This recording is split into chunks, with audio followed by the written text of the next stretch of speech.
So you're trying to come up with a name for a mercenary who has killed hundreds of people and is elegant in the way that they kill people and is lethal and is a great swordsman and does poison and shit. And the best thing you can come up with is the Plum Blossom Bandit? Okay.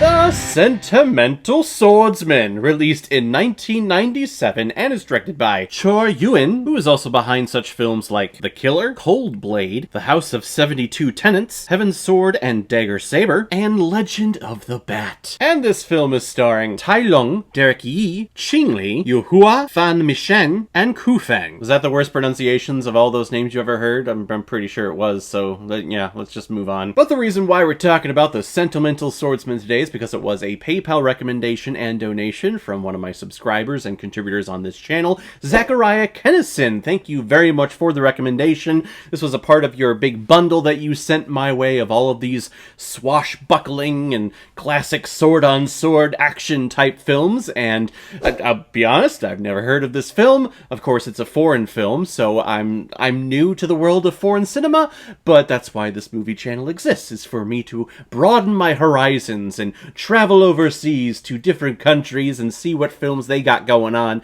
And my god, they got a lot of kung fu and swordsmanship going on here. A famed swordsman by the name of Li has decided to leave everything of his life behind, including the woman that he loves, leaving her to marry the man who he thought saved his life when he was younger. So now he travels the countryside, going from place to place with his manservant. However, he discovers that with every single town that he visits, or every establishment that he walks into, everyone has a hidden agenda and is trying to kill him. And it all comes to a head when Li needs to prove to everyone and all of the elders that he is not the famous Plum Blossom Bandit. Yeah, watching this movie just made me really appreciate just the court system in this country.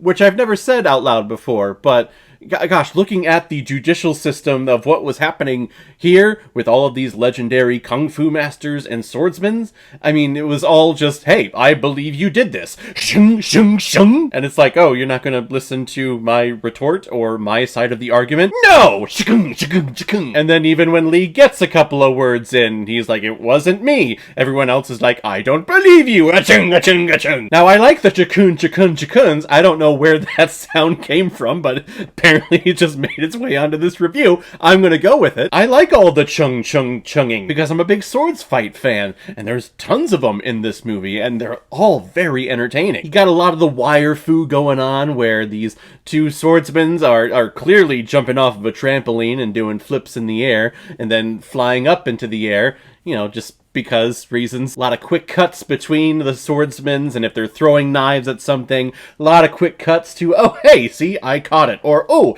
yep, you threw it, and it's in my chest right now. I am dying. Ugh. It's a lot of silliness, but it's very enjoyable combat on screen. You can definitely tell this movie was made in the 70s, because everything here is obviously on a sound studio, and it's all in just like matte finish colors. They'll be wandering the actual wilderness on horseback and there's snow everywhere, but then when we cut to the studio shots, yes, there's snow on the ground, but everyone seems pretty comfortable and pretty warm. And I don't have a big history with kung fu movies like this, but I feel like everything is pretty straightforward and pretty surface level when it comes to the conflicts and the problems here that our main hero, our protagonist, needs to overcome. I want the golden vest. You can't have the golden vest. I will fight you for it. Hey, you took the golden vest from me. Give it back. Haha, you've been poisoned.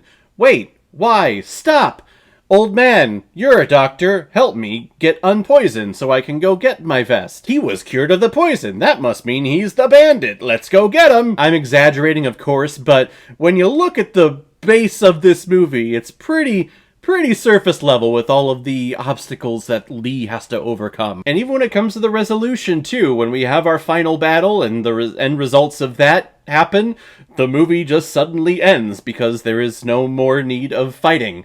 So it's like, oh, okay, that's really what this film is here for. Let's watch some cool kung fu and swordsmanship, but then when all that shit is done, let's just go home and call it a day. So there's really not much to talk about when it comes to the performances or the atmosphere, because everything is so overly dramatic, and it's melodramatic is what it is. A lot of dramatic looks to the side and dramatic zoom-ins on the face of someone realizing something. Or, haha, I was wearing the golden vest the whole time. Or, it's silly, silly, silly stuff. And it's interesting, for a film called The Sentimental Swordsman, our protagonist is labeled as being sentimental. He's sentimental about a lot of things in his past and people that he likes, but he doesn't really own a lot of things to be sentimental about, or have a lot of things in his life to be sentimental about.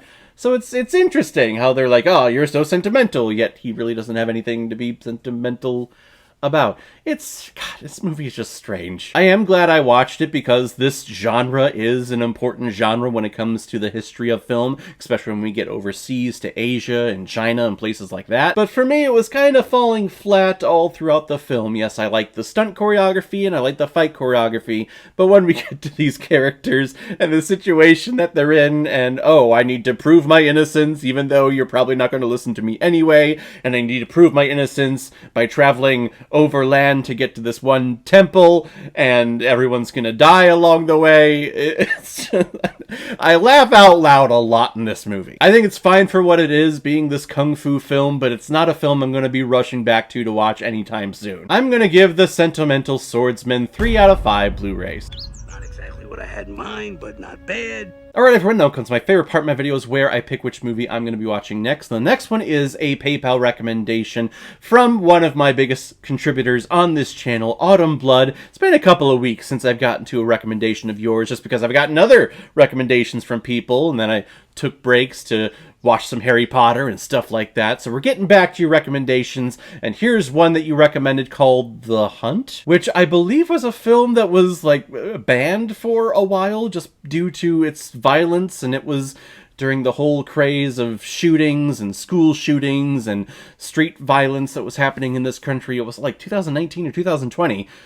I think right around when the pandemic started, actually. Never got around to watching this, and I remember hearing those stories, and I'm like, guys, it's just a movie.